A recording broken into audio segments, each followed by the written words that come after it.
sebenarnya hanya sebatas gerakan saja. Dan tadi Bang Edis mengatakan bahwa orang semakin belajar Al-Quran akan semakin ngaco. Gini, Bang Edis, pahami dulu Al-Quran, dalami dulu setiap maknanya, tafsirannya, arahnya kemana. Bang Edis akan bisa menemukan keindahan mutiara dalam Al-Quran tersebut. Bang Edisnya juga belum belajar Quran, mengomentari Al-Quran. Jadi 13 tahun, Bang.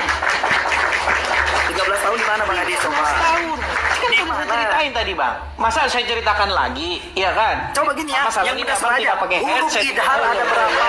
Huruf idhar ada berapa? Kalau Iya, belajar Quran. makanya, Bang, pertanyaan Abang itu Fatain apa aja hurufnya? baik, Huruf baik. aja, Ini enggak makanya muslim seperti ini. Makanya kita nggak nyambung begini. Saya itu ya katanya udah belajar 13 tahun. sebentar dulu, Bang. Ya udah silakan. Begini ya, saya itu ketika mempelajari Al-Quran pertama kali dulu seperti itu.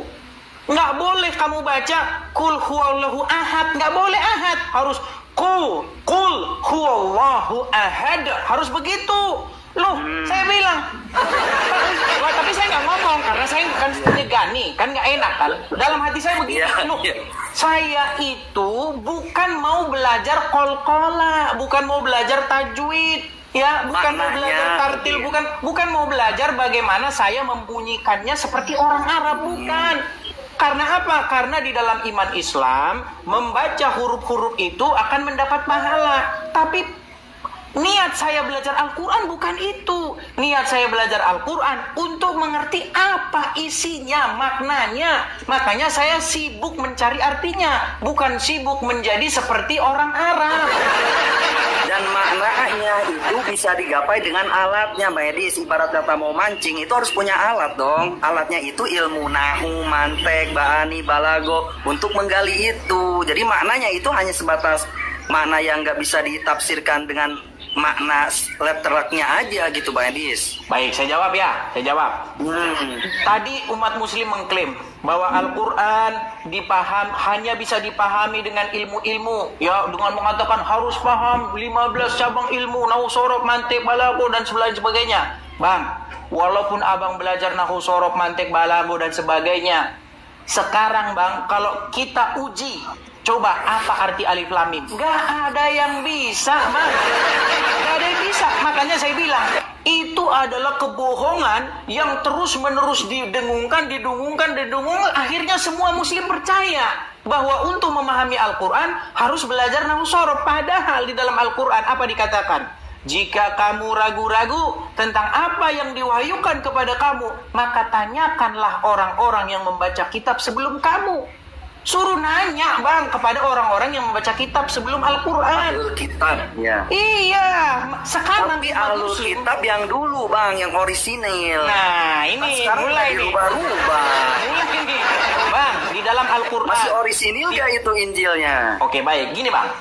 Di dalam Al-Quran disebutkan, beriman kepada kitab-kitab sebelum Al-Quran. Sebenarnya, tapi apa yang dilakukan? Percaya dengan kitab-kitab, Bang. Iya, tapi apa yang dilakukan oleh umat muslim? Justru umat muslim sekarang malah beriman kepada kitab-kitab sesudah Al-Quran. Makanya sampai sekarang masalah kunut dan kunut nggak beres-beres. Lu, di dalam Al-Quran itu kepada kitab sebelumnya. Tapi kata ulama harus baca kitab ini, syekh ini, kitab ini. Akhirnya apa? Makanya saya bilang, apakah umat muslim membaca kitab sambil koprol? Kan tidak mungkin. Sehingga yang disuruh beriman kepada sebelumnya malah beriman kepada kitab sesudahnya. Justru karena membaca Quran ini, karena di Quran ada tentang cirian Nabi Muhammad gitu ya, ciri-ciri Nabi terakhir yang akan diutus. Dan orang-orang kala itu, ahlul kitab itu tidak menginginkan Nabi terakhir itu dari golongan orang Quraisy ini, orang Arab ini Nabi. Maka dirobeklah sebagian lembarannya dan dihilangkan. Makanya oleh sebab itu udah nggak orisinil lagi, Pak Edis. Waduh, ini fitnah yang gini Bang. Gini Bang. Orang ada di Qurannya. Oh, nggak ada Bang, gini. Di dalam Al-Quran tidak ada ayat yang mengatakan bahwa kitab-kitab terdahulu, Taurat, Zabur, dan Injil, itu dirubah-rubah atau dipalsukan. Tidak ada. Tidak ada, Bang. Justru yang ada di dalam Al-Quran, janganlah kamu berdebat dengan ahli kitab, kecuali dengan cara, nah ini kalau saya mengutip kata Ustadz Nababan, Ya, dia bilang begini, tidak boleh berdebat dengan ahli kitab dengan cara yang baik. Nggak boleh. Harus dengan cara yang terbaik, kata dia.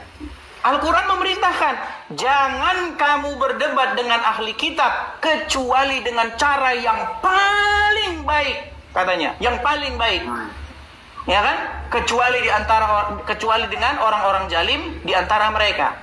Katakanlah, diperintahkan ini. Katakanlah kepada para ahli kitab, kami beriman kepada kamu, kepada yang diturunkan kepada kamu, dan yang kami beriman kepada yang diturunkan kepada kami. Sesungguhnya Tuhan kami dan Tuhan kamu itu satu, dan kepadanya kami berserah diri. Itu kata Al-Quran. Bagaimana mungkin Al-Quran berkata kami beriman kepada yang diturunkan kepada kamu, sementara umat muslim zaman now tahun 2025 malah mengatakan kitab yang diturunkan kepada kamu dipalsukan.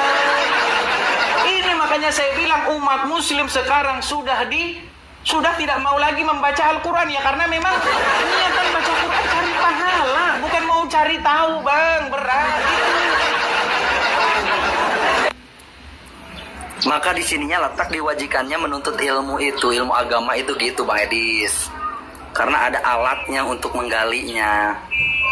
Loh, sekarang begini, di dalam Al-Quran, kalau baca terjemahannya doang tuh nggak nyambung, Bang Edis. Susah orang nangkepnya. Oke, coba kalau terjemahannya salah, mohon dikoreksi, yo. Kalau ini saya senang. Coba buktikan bahwa terjemahannya kurang tepat, begitu, yo. Coba. Seperti gini, Innallaha 'alal arsyistawa, Allah bersemayam di aras. Coba artikan, jelaskan itu. Itu ayat yang kalau bukan masalah itu, Bang. Kalau itu kan masalah internal muslim. Gini, yang dimaksud dalam diskusi lintas iman, ya kan? Karena itu pun perdebatan juga gitu loh. Makanya saya bilang itu ayat-ayat yang mutasyabihat. Ya kan? Apakah Allah di atas arsy-Nya? Apakah Allah menempati ruang? Kan begitu. Itu sampai sekarang belum kelar-kelar itu debat muslim itu. Udah kelar. Belum. Ada ulama yang menakwilnya. Sekarang begini, justru di dalam Al-Quran ayat-ayat yang mutasyabihat itu tidak ada yang mengerti takwilnya. Kok malah ditakwil-takwil seolah-olah tidak percaya kepada Allah. Nah, sekarang begini. Ini salah satu fitnah yang akhirnya dipercaya oleh banyak muslim. Dikatakan begini, bahwa tanda kenabian itu adalah berupa di punggung, ya, tak macam tai lalat atau tompel begitulah. Itu Bang Edis data keterangannya di mana itu? Kan tidak tahu. Oh ya udah sharing aja, jadi tidak dari mana. Baik. Iya, itu gini sebentar ya. Cari dulu. Wah, saya kalau ini masalahnya kita lagi nggak bahas itu, Bang. Enggak, masalahnya saya juga nggak tahu gitu, makanya ingin tahu. Silakan.